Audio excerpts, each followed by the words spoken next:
Muchos venden iniciaciones, muchos confieren iniciaciones. Eso es explotación.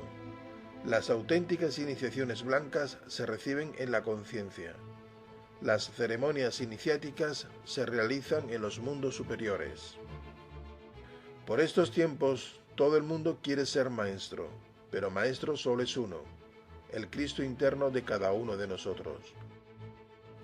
Se necesita cultivar los poderes, pero no codiciarlos, aspirar a la iniciación, pero no codiciarla. Para ser iniciado se necesita un grandioso equilibrio de la conciencia. La senda espiritual es llamada, precisamente, la senda del filo de la navaja. La gente quiere conseguir todo en un solo día. Raro es aquel que persevera toda la vida. La gente está acostumbrada a pensar de acuerdo a sus intereses, vanidades y prejuicios, y cuando uno aspira a la iniciación, tiene que renunciar a todo eso.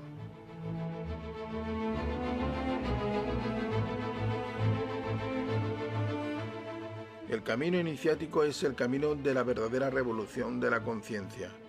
Esta revolución tiene 3 aspectos perfectamente definidos. Primero, nacer.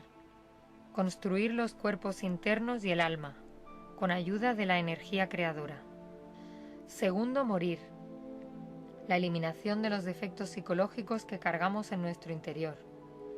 Tercero, sacrificarnos por la humanidad. Luchar por traer a otros al sendero secreto. Es amor por la humanidad. El aspirante debe aprender a controlar su propia energía creadora, donde reside la clave de todos los poderes y de todas las iniciaciones. Por este y otros motivos, el sexo era sagrado en las tradiciones esotéricas y religiosas, tratado con respeto y utilizado en forma trascendental como alimento del espíritu. Este sendero se aparta de las leyes de la evolución y de la involución. Realmente, este es el camino angosto, estrecho y difícil del cual nos habló el gran Kabir Jesús. La primera prueba que tiene que soportar el discípulo es la prueba del guardián del umbral. Ciertamente esta prueba es horrible. El no preparado siente un terror indecible ante el monstruo, que es nuestro yo animal, la personificación de nuestros defectos. Mantenerse firme es vencer. Por medio del valor y de la fuerza del amor, derrotará al monstruo, que huirá vencido. Y desde ese instante en adelante, el discípulo queda solo, iluminándose con su propia luz. Ahora es más dueño de sí mismo, pero también ha adquirido más responsabilidad ante las leyes cósmicas. El hombre debe ser sereno ante los peores enemigos y ser tenaz en sus propósitos, no desmayar ante los obstáculos e inconvenientes que se le presenten. El que no haya desarrollado la serenidad no podrá pasar la prueba de fuego. El que sucumbe ante un fracaso económico no podrá pasar la prueba del aire. El que no haya desarrollado el altruismo ni la adaptabilidad a la vida no podrá pasar la prueba de agua. El que no haya aprendido a ser tenaz tampoco podrá pasar la prueba de tierra. Por medio de las 4 pruebas se examina la moral del discípulo.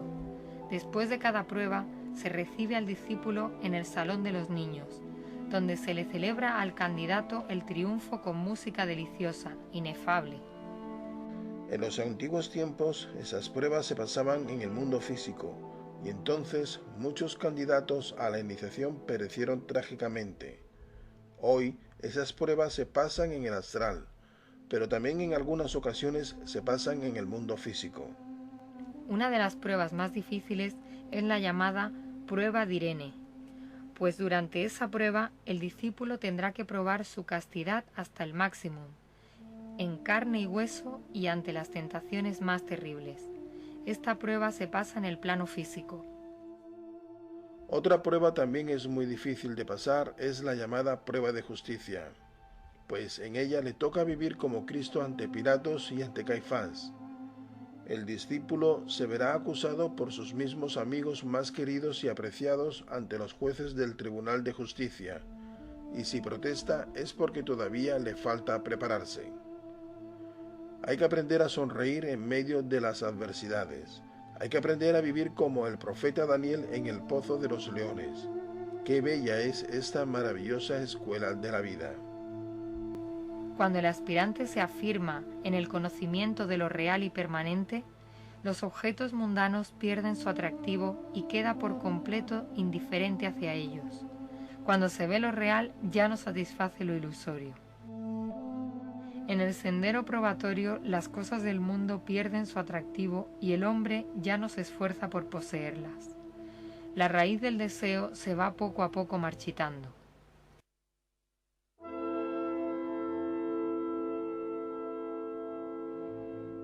Los misterios menores no son sino la senda de preparación para los misterios mayores. Existen 5 grandes iniciaciones de misterios mayores.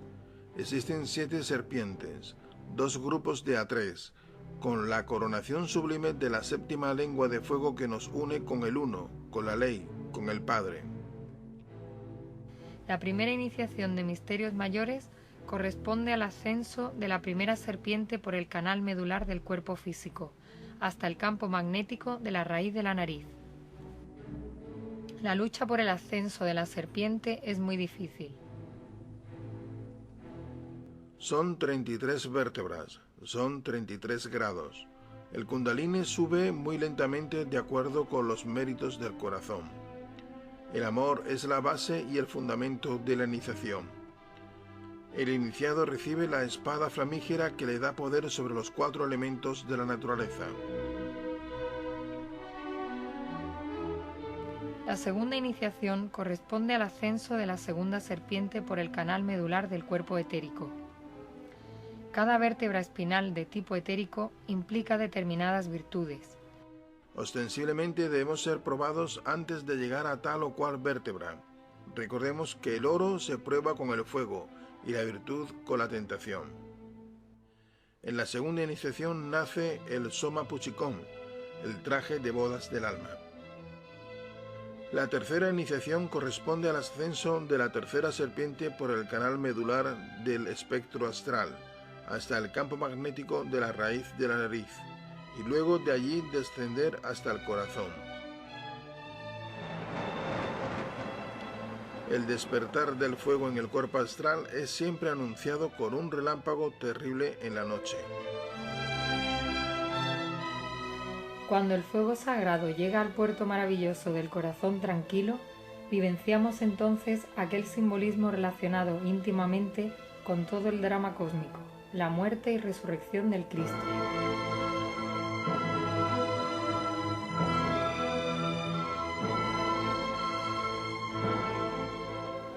Todo aquel que alcanza esta tercera iniciación recibe el Espíritu Santo.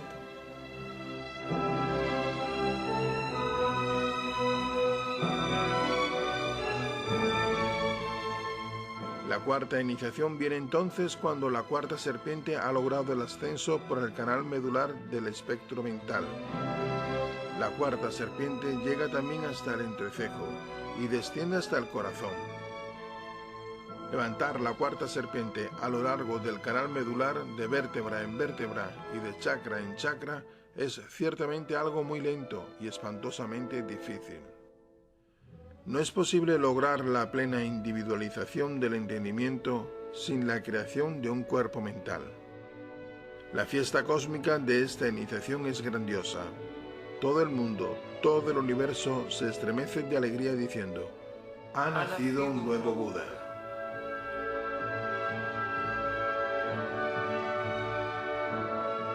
Todo aquel que recibe la cuarta iniciación se gana el nirvana. El nirvana es el mundo de los dioses santos. Quien alcanza la cuarta iniciación recibe el globo del imperator de la mente. Sobre este globo resplandece el signo de la cruz. La mente debe ser crucificada y estigmatizada en la iniciación. En la quinta gran iniciación nace el cuerpo de la voluntad consciente.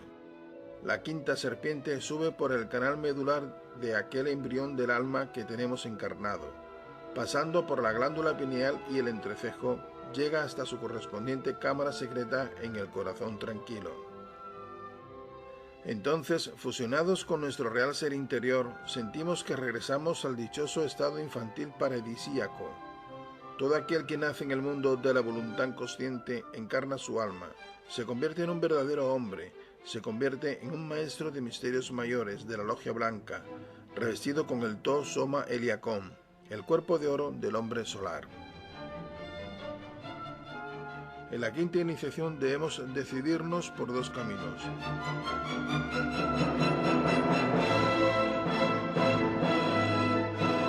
Entrar en el nirvana o renunciar a esa inmensa dicha, para quedarnos y ayudar a la pobre humanidad doliente. Todo aquel que renuncia al nirvana por amor a la humanidad se gana más tarde la iniciación venusta, encarnando al Cristo interno.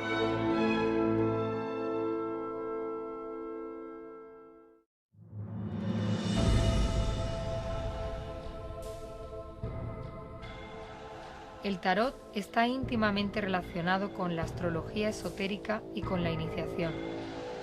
Los arcanos del tarot simbolizan aspectos y etapas del camino esotérico.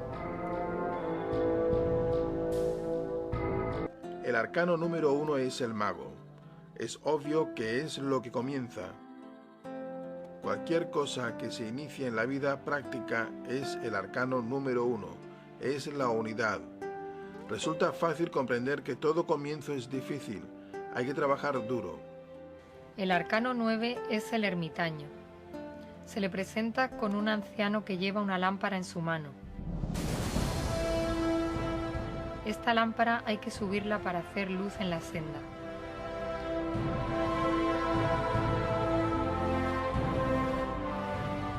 El arcano 15, el diablo, simboliza en el camino iniciático al guardián del umbral. Aquí es necesario mantenerse quieto para pasar esta prueba terrible.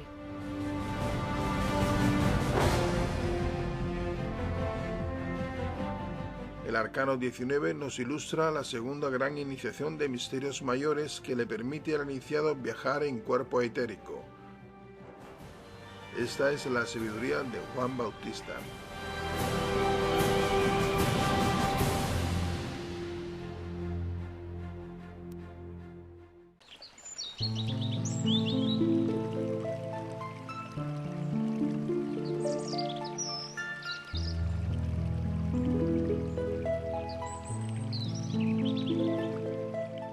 Aquí me tienes, Lucio.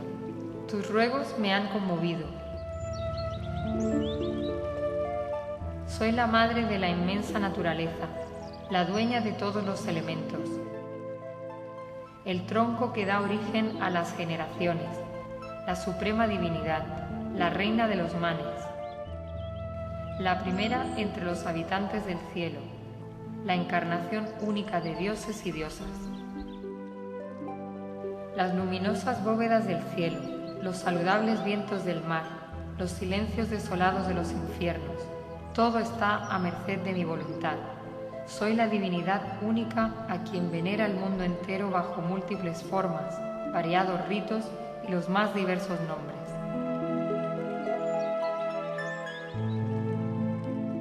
Deja ya de llorar. Pon fin a tus lamentos. Desecha tu pesimismo. Ahora, por mi providencia, empieza a amanecer el día de tu salvación.